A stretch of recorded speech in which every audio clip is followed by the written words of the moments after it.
Abu Tufal yaqul ra'aitu Nabi sallallahu alaihi wasallam wa ma baqiya ala wajhil ard ahadun ra'ahu ghairi qultu sifhu li qala kana abyadu malihan muqassada. Abu Tufail menyatakan, aku pernah melihat Rasulullah sallallahu alaihi wasallam dan tiada lagi siapa pun yang pernah melihat baginda sallallahu alaihi wasallam masih hidup di atas bumi, di atas muka bumi. Sa'id Al-Jurairi berkata padanya, gambarkanlah baginda kepadaku, macam mana keadaan dia. Kata beliau, baginda seorang yang putih, tampan dan sederhana, tidak terlalu gemuk, tidak terlalu kurus, pendek. Lagi dia menceritakan keadaan baginda SAW. Hadis ini dia kata Nabi putih, kemudian tampan, dan sederhana. Badan dia sederhana, tak tembul sangat, tak kurus sangat. Jadi itu dari segi kesihatan Nabi lah, dijaga. Kita pun boleh ambil pengajaran, janganlah duk biar perut macam Doraemon, usahalah kawal. Tengok Rasulullah makan pun dia makan, bila lapar dah makan, berhenti sebelum kenyang. Rasulullah rajin berjalan, kan. Jadi ditunjuk lama dah kepada kita bentuk badan Nabi dan macam mana cara makan dia, macam mana cara pergerakan dia. Tuan-tuan, kita pun jaga. Nak jadi pemimpin, nak mimpin kena sihat, kena ada kekuatan, daya pemikiran yang tajam dan sebagainya. Bila orang ramai dah yang jogging, yang apa, kayu geret, pinak petal buraya, ganggu orang. Saya hari Rabu ni kerabat naik Bukit Suling, sama geng-geng kami, Bukit Suling. Sampai sekerat nak sampai lah, kawan seorang pula dah penat, waktu pun dia tak naik dah. Okay, itu tak apa tinggi sangat, okey juga lah. Tapi kalau terus naik, terus atas tak bagus. Dia kena mula sikit-sikit dulu pokoknya. Kita mula jalan, mula apa, barulah hiking, barulah naik bukit. Ni panjat terus, kami kata pi dah ni. Kan naik kali tuan-tuan, dia pula kita jam lah mana tu. Jadi tuan-tuan sekalian, Rasulullah dia badan dia cantik, gemuk dak, kurus sangat pun dak, steady saja. Itu apa nama kata Abu Tufail, dia kata dia pernah tengok Rasulullah sallallahu alaihi wasallam. Kemudian Hassana Abdullah bin Abdurrahman qal hadatsana Ibrahim qala hadatsana Abdul Aziz ibnu Abi Thabit Az-Zuhri qala hadatsani Ismail bin Ibrahim ibnu akhi Musa bin Uqbah an Musa bin Uqbah an Quraib, panjanglah, an Abi Abbas, an Ibni Abbas. Akhirnya ini daripada Ibnu Abbas. Apa Ibnu Abbas kata? Kana Rasulullah sallallahu alaihi wasallam aflaja saniyatain idza takallama ru'ya kan nur yakhruju min baini sanayahu. Ibnu Abbas radhiyallahu anhu berkata, adalah Rasulullah sallallahu alaihi wasallam kelihatan renggang giginya apabila bertutur. Gigi depan, kata orang, gigi depan itu dia renggang sikit, dia renggang sikit. Sebab tu ada apa nama pemimpin kononnya ni lah, keturunan Rasulullah SAW lah, usaha tiap bagi renggang gigi tengok, gigi tengok.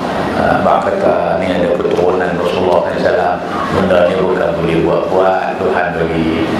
Rasulullah SAW, kata Ibn Abbas, nampak gigi dia renggang sikit tengok. Bila dia bertutur, kelihatan bagaikan cahaya terbit dari celahan gigi baginda sallallahu alaihi wasallam. Maknanya apa? Bersih, cantik gigi Nabi sallallahu alaihi wasallam. Kan? Senang orang tengok, menawan. Kan? Menawan.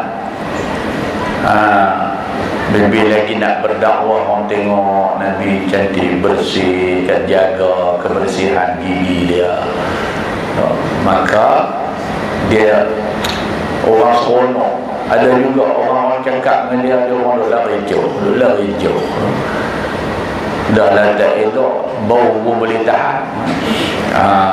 Jadi dia tidak menarik. Jadi itulah antara ciri Rasulullah SAW. Kemudian hadis seterusnya, an Abi Ishaq qala sa'ala rajulun al-Barra ibni Azib akana wajhu Rasulullah sallallahu alaihi wasallam mislu sayf, qala la bal mislu qamar. Seorang lelaki bertanya kepada Al-Bara ibnu Azib radhiyallahu anhu, adakah rupa Rasulullah sallallahu alaihi wasallam seperti pedang? Beliau menjawab, tidak, tetapi kal qamar, mislul qamar, seperti bulan yang penuh, bulan yang mengawan. Al-qamar macam bulan, cantik sehingga rupa Nabi sallallahu alaihi wasallam menari macam bulan. Sehingga orang Madinah, bila Nabi sampai di Madinah, anta syamsun anta badrun, engkau laksana matahari, engkau laksana bulan. Dari segi rupa satu bersama, dari segi kelahiran perutusan Nabi sallallahu alaihi wasallam itu, kan, anta syamsun, engkau adalah matahari. Matahari kalau tak ada, gelap dunia ni waktu siang. Anta badrun, engkau adalah bulan. Bulan kalau tak ada pada waktu malam, gelap gulita. Jadi dengan adanya matahari dan bulan, maka dunia ini jadi indah. Demikianlah apa yang dibawa oleh Rasulullah sallallahu alaihi wasallam itu umpama matahari dan bulan, pentingnya bagi alam dunia ini. Sesuai dengan rupa dia. Kemudian hadis seterusnya, sami'tu Jabir bin Sumar yaqul Asy'batu an Simak bin Harb, kana Rasulullah sallallahu alaihi wasallam tali'al fan askal al-ain manhusul aqib. Jabir ibnu Sumarah radhiyallahu anhu berkata bahawa Rasulullah sallallahu alaihi wasallam seorang yang besar mulutnya. Mulut dia agak besar sikit. Matanya lebar panjang. Mata Nabi dia lebar dan panjang. Dan tumitnya kecil. Tumit kaki kecil. Ni kata siapa ni? Kata Sayyidina Jabir ibnu Sumarah. Kan muka dia penuh lah, mulut dia agak besar sikit, mata panjang, cantik lah, macam siapa kalau Macam saya ke Ramadan. Kalau ni tak ada benda tu. Jadi itu keadaan baginda sallallahu alaihi wasallam. Kemudian hadis terusnya daripada Hasan bin Ali radhiyallahu an. Sayyidina Hasan, saya baca terus terjemahan dia. Aku bertanyakan pakcikku Hindun ibnu Abi Halah, yang merupakan seorang yang pandai menggambarkan sesuatu. Dia ni Hindun ibnu Abi Halah ni, dia pandai menggambarkan sesuatu. Aku inginkan beliau menggambarkan padaku sifat-sifat baginda sallallahu alaihi wasallam yang sama denganku. Hindun menjawab, tubuh Rasulullah sallallahu alaihi wasallam agak bukan gemuk, dia rangka dia agak besar. Wajahnya berseri seperti bulan purnama. Tubuhnya lebih tinggi dari ukuran orang biasa yang pendek. Kita tengok orang yang paling rata-rata yang kebanyakan yang orang kata rendah tu terang mana. Nabi dia tinggi sikit. Kemudian lebih rendah dari seorang yang tinggi renjong, dia kata. Kalau tengok orang manusia tinggi tu, Nabi rendah sikit. Kalau tengok yang ramai, majoriti lah kita kata rendah tu, Nabi tinggi sikit. Kepala baginda besar dan rambutnya ikal. Rambut ikal ni mana tintin tak, lurus pun tak kot. Lebih tu kata ikal maya. Jika rambutnya panjang, dia akan menyikatnya. Sebab tu ada riwayat hadis yang dia menyatakan Rasulullah ke mana berjalan pun ada bersama dia sisir. Sisir tu sikat lah. Kalau main belah kita sisir, kata sisir tu tarik semai tu, dekat orang bedang tau. Menyikat makna dia tak biar berserongih. Walaupun rambut dia ikal, dia tak biar, teruruslah. Jika tidak disikat rambutnya mengurai, tidak pernah melebihi sehujung bawah telinganya. Dia tak biar melebihi sampai situ. Biar flerok tu. Kulitnya cerah putih kemerahan. Dahinya luas, dahi Nabi. Bulu matanya lentik panjang. Kedua keningnya hampir bertemu. Oh, jadi dua kening dia hampir nak bertemu. Antara kedua keningnya terdapat urat yang akan menjadi merah ketika baginda marah. Tengah tu ada urat.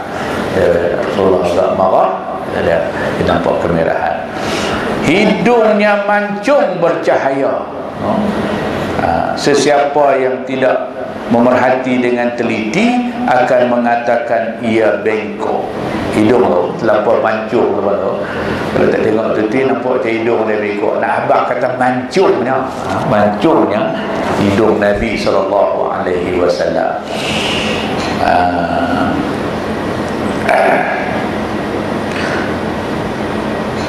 Janggutnya lebat dan pipinya pau. Janggut lebat, pipi pau. Pipi pau. Ada lagu satu pipi pau di layang. Pau ni nak terjemuh lagu mana? Pau ni pipi gebu lah kot.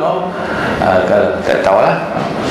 Mulutnya lebar, giginya berjarak, ada jarak sikit. Dadanya berbulu halus, lehernya jinjang, kan? Cerah bagaikan perak. Kita tengok leher Nabi tu dia agak tinggi sikit, kemudian cerah. Tubuhnya cantik dan tegak, perutnya sama rata dengan dada. Dengan dada sama, dia tak lebih. Cerita kita kalau ukur tu dia lebih lebih perut Nabi dengan dadanya. Dadanya pula berbidang. Berbidang makna sasar. Antara dua bahunya luas. Bahu kanan, bahu kiri itu nampak luas. Bahagian tubuh yang tidak berbulu nampak bercahaya. Di antara dada dan pusatnya terdapat bulu-bulu halus bagaikan garisan. Bulu halus banyak-banyak. Kemudian perutnya tidak berbulu. Tangan, bahu dan bahagian atas baginda berbulu nipis saja. Tangannya panjang. Tangannya luwih panjang. Tangan betul panjang lah, bukan peribahasa. Peribahasa tangan panjang ni kawat. Tangan dia panjang. Cantik Rasulullah. Telapak tangannya lebar, tapak tangan dan kakinya tebal. Jari jemarinya panjang. Di tengah-tengah tapak kakinya tidak menyentuh tanah. Macam mana dia ujung tumit dengan ujung tu yang kena tanah, hak tengah lengkung tu tak kena. Kan abang kata elok lah, bentuk badan Nabi tu. Kita kalau gemuk sangat, pijak, dia kena tanah semua kaki. Jadi makna badan dia pun menurut pada keadaan badan dia. Kan? Kedua-dua tapak kakinya halus sehingga tidak melekat air. Air tertuang terus dia tak seperti itu. Air yang mengenainya akan terus hilang, tidak berbekas. Ketika berjalan tubuhnya tegak. Baginda berjalan dengan tenang. Cara Nabi berjalan tenang, dia tak gopok, tak kalut. Dengan langkah yang halus, baginda berjalan seolah-olah menurun tanah yang curam. Cara Nabi berjalan walaupun di tengah tanah yang rata, tapi dia condong ke depan. Jalan dia condong ke depan. Ketika menoleh, baginda menoleh dengan separuh badannya. Kalau Nabi nak beralih tengok apa sikit beralih tu, dia tak beralih ke semua. Itu cara dia. Baginda sering mendudukkan pandangannya memandang ke bawah dari menongok ke atas.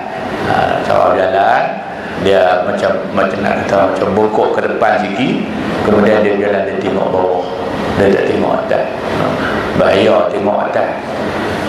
Jalan tak sama, terpelecok kasut. Jadi longkang ke apa. Itu lagi satu melambangkan tawaduknya Rasulullah sallallahu alaihi wasallam. Baginda sentiasa melihat sesuatu dengan penuh perhatian. Sesuatu apa Nabi tengok, dia tengok sungguh-sungguh, dia tak buat lebih kurang. Semasa berjalan dengan para sahabat, baginda tidak akan membiarkan mereka berjalan di hadapan. Setiap kali berjumpa dengan seorang, baginda akan memulakan dengan salam. Jadi bila berjalan dengan para sahabat, Nabi akan, bukan tidak, Nabi akan membiarkan mereka berjalan di hadapan. Biar sahabat-sahabat pergi dulu, dia duduk, dia tak pergi depan. Tak bagi orang duduk depan dia. Dah. Kemudian jumpa orang, dia akan mulakan salam, ifsyus salam. Ini amalan Nabi SAW.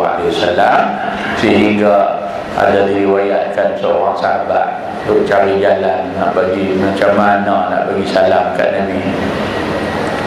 Dia buat akal macam-macam, tak boleh juga. Nabi juga dulu lah kali dia menjawab balik pokok. Rasulullah dah dia terapapi, dia pun Nabi kula tak jadi juga.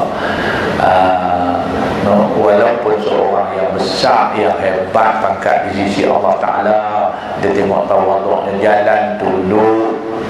Lepas tu kalau jalan ramai-ramai, dia tak suka di depan, biar sahabat di depan. Jumpa orang, dia bagi salam dulu. Tuan-tuan, siapa tak kenal orang dulu ni? Orang berseronok, tapi kalau dengan bangga, sombong, jalan sampai orang tak berani duduk depan dia, kan? Jumpa orang duduk tunggu orang bagi salam, dia bagi salam ke orang dah omzak. Orang lagu ni orang meluat, orang hormat pasal ada pangkatnya, saya ada kedudukannya, jatuh orang pijak lagi ada. Tapi Rasulullah tengok dia memimpin selepas dia wafat, orang sanjung dia macam tu juga. Macam mana dia hidup? Orang ziarah dia macam mana dia hidup, bahkan lebih ramai lagi daripada sebelum dia wafat. Ni sampai Saudi tutup tak pergi masuk ya. Tidak. Nak lalu nak ziarah Nabi pun jenuh kena cakap dengan polis. Orang ramai, orang berselawat kepada dia sepanjang masa. Sebab apa? Antaranya, kalau kita cakap dalam bab selain pada Nabi, kepribadian. Kita pun nak orang ingat kat kita tu. Kalau dalam hidup ni kita tawaduk, kita hormat orang, dan kita orang yang sentiasa memuliakan orang, tak ada orang dia teringat tu. Tapi kalau orang yang bongkak, tak ada lah, itu ditunjuk kepada kita oleh baginda sallallahu alaihi wasallam. Kemudian daripada Ali bin Abi Talib radhiyallahu anhu menggambarkan Rasulullah SAW sebagai seorang yang tidak terlalu tinggi, tidak terlalu pendek, tidak kerinting dan tidak pula lurus mengurai macam kawan tadi juga lah. Wajahnya tidak terlalu bulat, mukanya, kulitnya putih kemerah-merahan, anak matanya hitam pekat, bulu matanya lentik, baunya lebar dan tidak berbulu, dadanya berbulu, tapak tangan dan kakinya tebal ketika berjalan seolah-olah dia menuruni jurang, macam hadis yang tadi kita baca juga. Apabila baginda menulis seluruh badannya, dan di antara kata ini seluruh badan. Yang tadi kita baca tadi ni hadis daripada siapa tadi ni, Anas kan, Nabi hanya separuh badan. Mana kita dapat kadang-kadang Nabi itu kali semua, kadang-kadang Rasulullah kali separuh saja. Mungkin benda-benda ketika perkara tu penting, kena bagi perhatian, semua balik sungguh-sungguh. Kalau jalan takkan nak tengok kereta, tengok kau betul lah.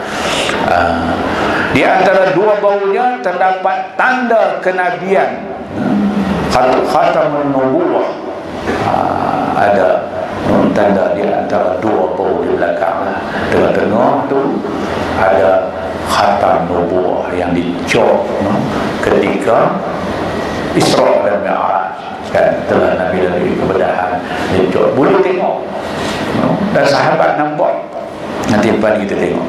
Baginda adalah Nabi yang terakhir, kata, tidak ada lagi dah Nabi. Rasulullah sendiri menyatakan, la nabiyya ba'di, tidak ada lagi Nabi selepas aku, dia yang terakhir. Siapa yang menyatakan ada lagi Nabi, maka